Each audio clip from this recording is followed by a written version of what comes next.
quiere mantener su propósito, quiere mantener su visión, su misión, sus objetivos y todo eso. Y de hecho no vas a encontrar que el mundo te vaya a abrazar, el mundo te va a decir sí, que no sé qué. No, definitivamente un obstáculo grande es ese que le llaman el tabú, o sea, el ojo cerrado, y aunque estemos mirando, pero tenemos los ojos cerrados.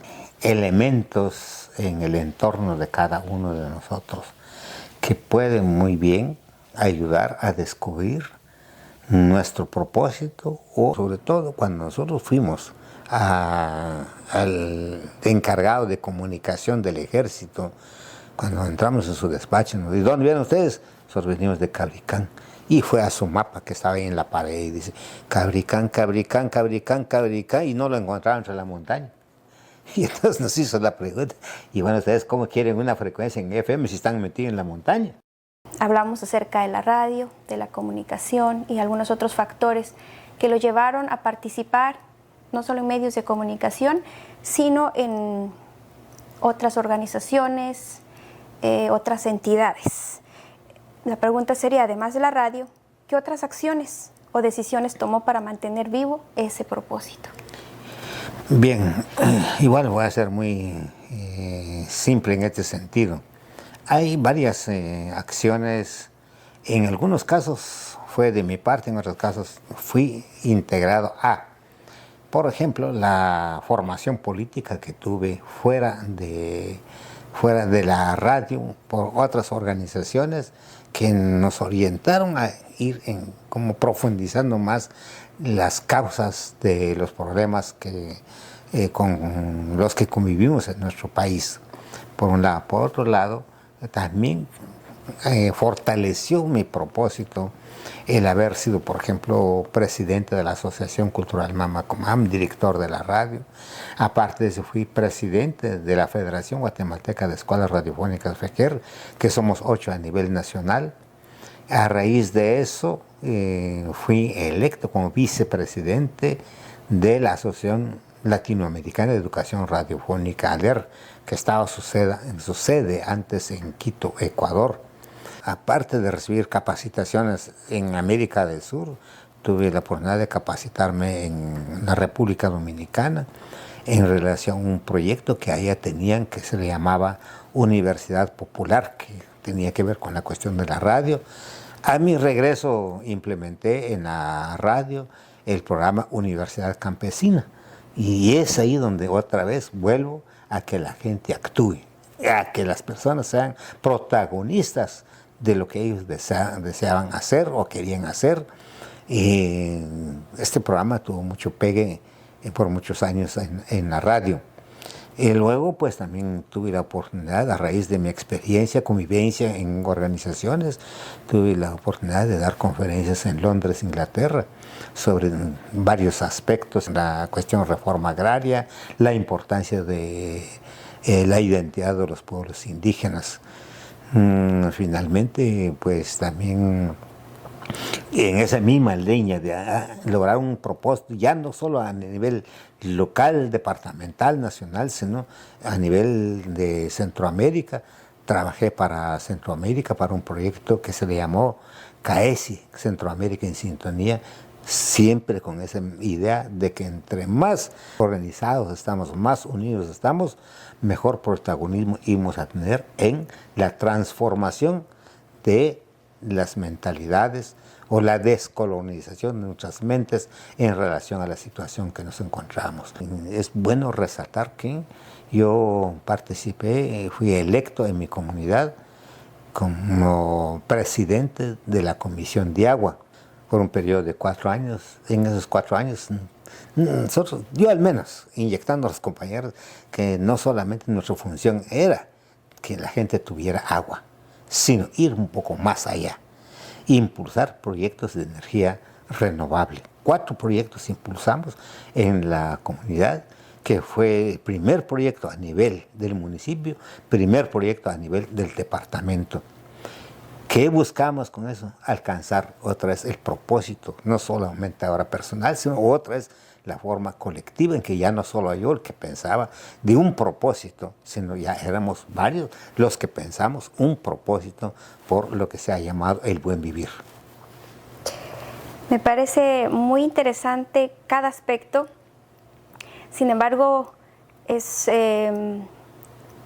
digno de recordar y recalcar también la parte de la participación política en la comunidad y también en el departamento. Es bueno para quienes nos estén viendo o están viendo esta entrevista, básicamente estamos hablando del trabajo que se realizó en Guatemala, que es el país de donde provenimos, específicamente en una localidad, y también del departamento y también obviamente a nivel nacional. Solamente para poner en contexto, nos podría mencionar de manera muy resumida esta otra parte que también creo que es importante recordar y recalcar. Sí, o sea que esto es lo que yo le llamo un desarrollo integral. Un desarrollo integral bajo un propósito. Y me di cuenta y nos hemos dado cuenta que las formas de las elecciones a candidato a alcalde, a diputados y a presidente, ya hay un sistema establecido, ya hay un sistema prefabricado y que en todo el mundo entra por ese lado. Nosotros impulsamos lo que se llamó el Comité Cívico Nuevo Camino, con una mentalidad diferente, con un propósito diferente en el sentido de que redireccionar esas formas tradicionales de hacer la campaña política, de hacer las elecciones, de redireccionamos eso, de esa cuenta, pues cambiamos algunas cosas, se ha cambiado algunas cosas y por sobre todo esto es importante para quienes, digamos, se incursionan, se encaminan hacia la parte política, de ir otra vez a tal vez ir en contra de la corriente, de lo común, de lo ya establecido. Por ejemplo, en mi caso, yo fui electo como candidato a diputado por el departamento de Quetzaltenango bajo una forma colectiva, participativa, que eso es importante y eso no es que nosotros nos lo inventamos, sino hay una historia de nuestros abuelos y abuelas de su forma de organización y de elección de sus líderes en ese tiempo.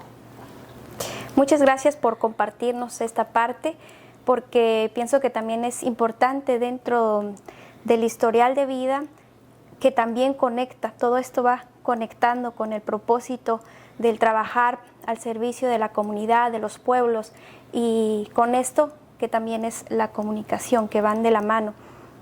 Pero es fácil decir que han sido 50 años, sin embargo nos encantaría saber, y yo pienso que también quienes nos están viendo, en el camino hacia su propósito, todo esto que nos ha platicado, ¿encontró obstáculos importantes y cómo logró superarlos?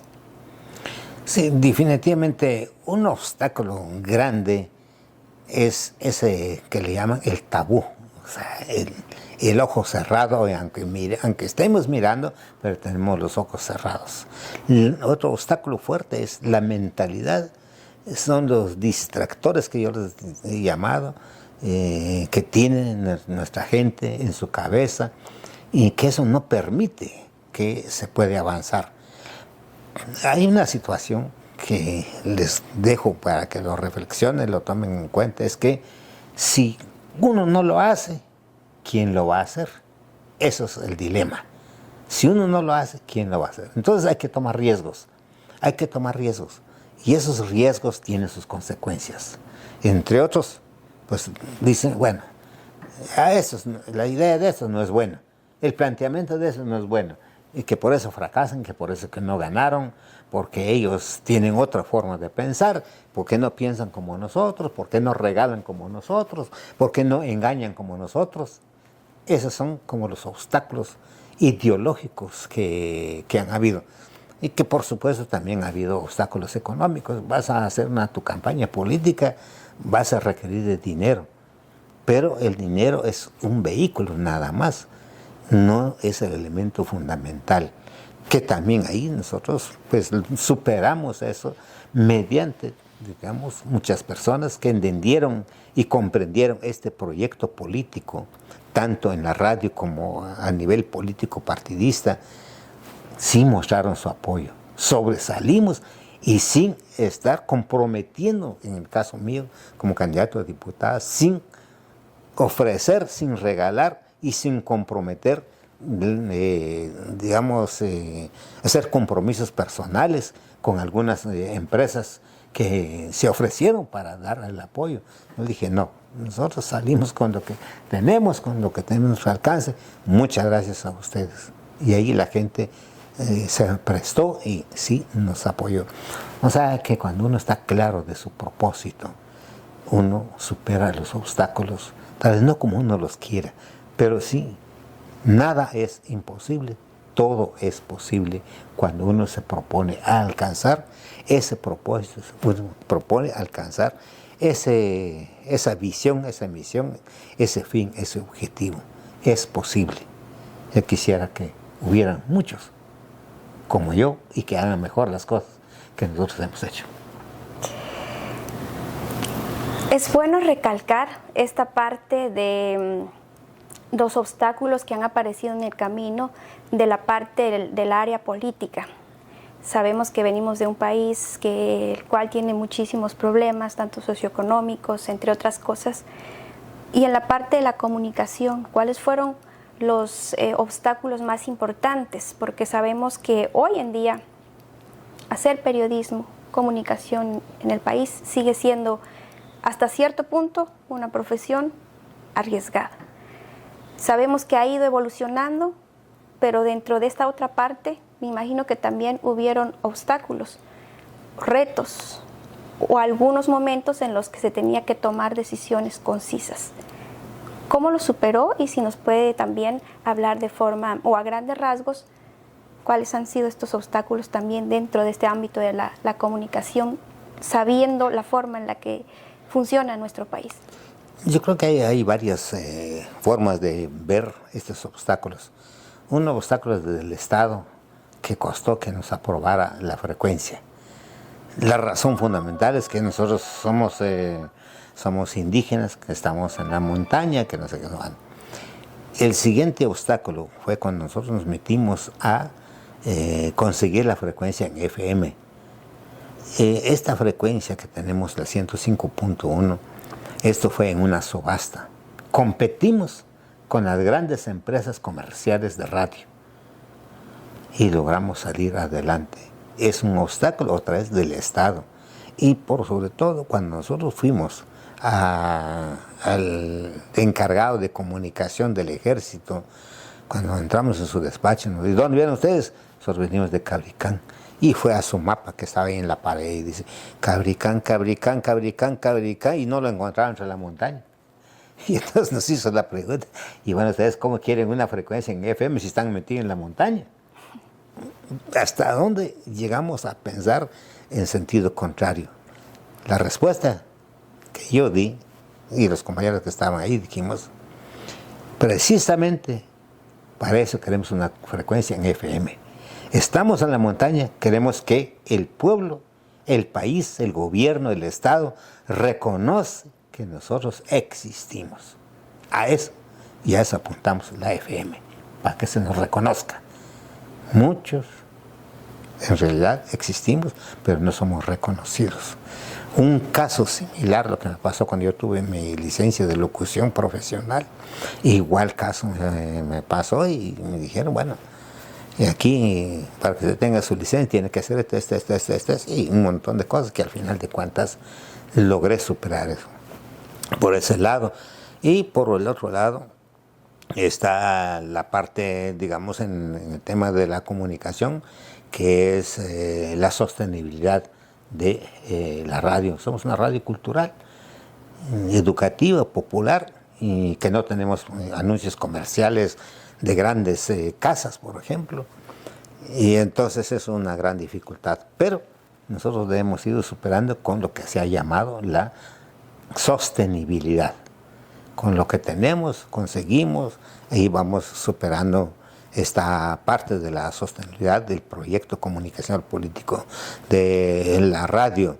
En otros aspectos, por decirles a ustedes, un poco más ideológicos si quieren. Por ejemplo, cuando arrancamos con la radio, mucha gente nuestra, Mayamam, digo, ¿ustedes para qué quieren la radio? ¿Para qué quieren hablar en MAM? Lo que están haciendo ustedes es retrocediendo a nuestro pueblo, a ser peores de lo que estamos, y aquí lo que queremos es el desarrollo. Decía la gente, no saquen programas en MAM porque eso es ir al subdesarrollo. Es el concepto, estos obstáculos que fuimos encontrando. Y bueno, hay otros obstáculos, digamos el financiamiento. No tenemos un financiamiento directo de la iglesia, no tenemos un financiamiento directo del Estado, a sabiendas que eso debe ser función y responsabilidad del Estado financiar estos proyectos comunicacionales, pero como a ellos no les interesa, por eso es que no financian, no aportan hacia a este proyecto político. De manera personal, ¿cómo se manejan este tipo de cosas? Sobre todo quizá en momentos complicados en nuestro país, donde quizá trabajar como comunicador resultaba siendo un tema un poco difícil. Creo que también con el tiempo han ido cambiando algunas cosas, sin embargo, hay momentos difíciles. Eso que tanto amamos sobrepasa cualquier tipo de circunstancia externa que puede llegar a afectarnos. ¿Cómo es que se logra esto? Sí, yo creo que aquí es importantísimo valorar el trabajo en equipo.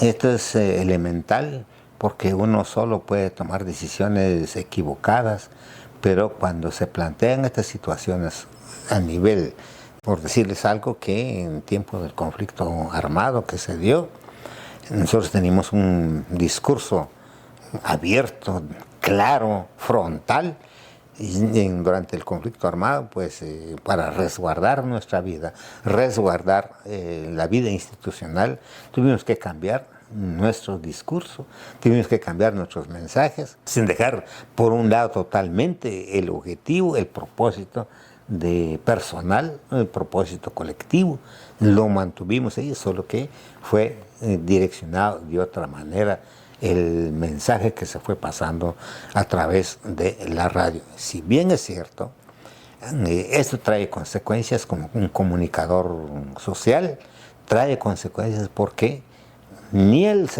dijéramos a la parte eclesial, ni a las autoridades municipales, ni gubernamentales, ni estatales, les gusta que uno les cuestione.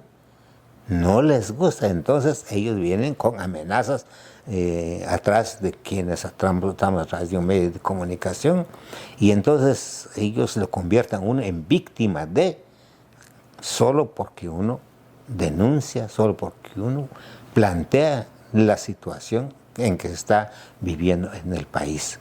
El caso, por ejemplo, cuando aquí el Ministerio Público quiso interrumpir, quiso desviar, invalidar las elecciones del año pasado, y entonces se dio una movilización masiva a nivel del país, y nosotros le dimos cobertura con la radio, a sabiendas de que eso podía tener consecuencias. Pero una vez teniendo claro su propósito, estando uno convencido a lo que quiere, hay que arriesgarse.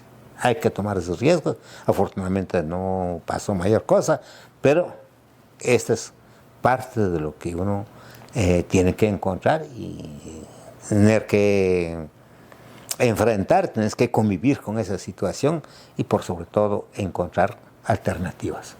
50 años haciendo comunicación, lo vemos siempre con armonía, con alegría, independientemente de cuántas personas hayan, en cada transmisión, en cada trabajo que se realiza en radio, con la misma intención inicial, con esa misma alegría.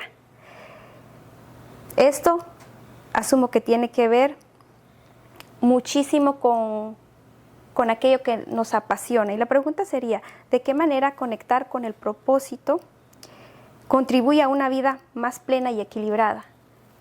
Esto tiene mucho que ver con esa motivación que se tiene a esta edad de sueños, de proyectos que aún todavía se siguen trabajando? Creo que en ese sentido, si uno tiene claro su propósito, si le apasiona a uno el medio de comunicación, indiscutiblemente uno lucha, uno trabaja, uno se decide a impulsar cualquier tipo de proyecto con la esperanza, con la confianza de que uno no solo es la salvación personal, sino una salvación colectiva de nuestro pueblo, y que a eso nos lleva el propósito. Yo decía hace un momentito, el propósito del buen vivir. Que es que vivir una vida digna, una vida justa, y un poco, no mucho, me gusta jalar el término de Dios, pero vamos a decir que este es lo que Dios quiere, este es lo que la naturaleza quiere, que uno esté viviendo en armonía, en equilibrio, entre nosotros como personas, entre nosotros con la naturaleza, nosotros con el firmamento. Eso es elemental, y así estás viviendo una vida, si no plena, pero satisfecha de lo que uno hace con este propósito. Deseo siempre, ojalá pudiéramos tener esa oportunidad, esa dicha de trabajar juntos hacia esa causa que siempre anhelamos, el que no seamos explotados, no impuestos, sino que seamos personas libres, sujetos y no objetos de este proceso de cambio. Bien, ya creo que hemos hablado de múltiples cosas. Hay muchísimo que decir, hay muchísimo que platicar, porque son años de experiencia en diferentes ramas, pero hoy decidimos enfocarnos en la parte del propósito, en la parte de la comunicación y cuánto influye esto en la vida. Han sido 50 años de trabajo que siempre han sido enfocados a eso, al bien común, y creo que hay muchísimas personas que de alguna manera se preguntan siempre cómo conectar con su propósito o cómo mantenerse dentro de aquello que hoy están haciendo, incluso cuando hay obstáculos. Ya para finalizar, la última pregunta sería, ¿qué mensaje le daría a las personas que aún no logran descubrir su propósito o sienten que no encajan con la realidad que viven hoy? Yo creo que hay varios elementos en el entorno de cada uno de nosotros que pueden muy bien ayudar a descubrir nuestro propósito o encaminarnos hacia nuestro propósito. Ejemplificar están nuestros papás. ¿Los papás realmente han tenido un propósito del bien común o no? Y si no, yo lo creo, voy a criar. Veamos en nuestro entorno qué líderes, hombres y mujeres, están encaminados dentro de un propósito del bien común. Bueno, hay que aprender de ellos. Vamos a las organizaciones, hay muchas organizaciones, están encaminados hacia un propósito, a que, bueno, pues conozcamos estas organizaciones. Entonces, en mi caso, siempre agradezco a mi papá, a mi mamá, que en paz descansen ellos, siempre trabajó por el bien común, aún bajo las circunstancias difíciles en que vivían económicamente, pero el ejemplo nos ha ayudado. O sea que yo les invito a que ustedes descubran a través de las personas, a través mismo de la naturaleza, a través mismo del firmamento,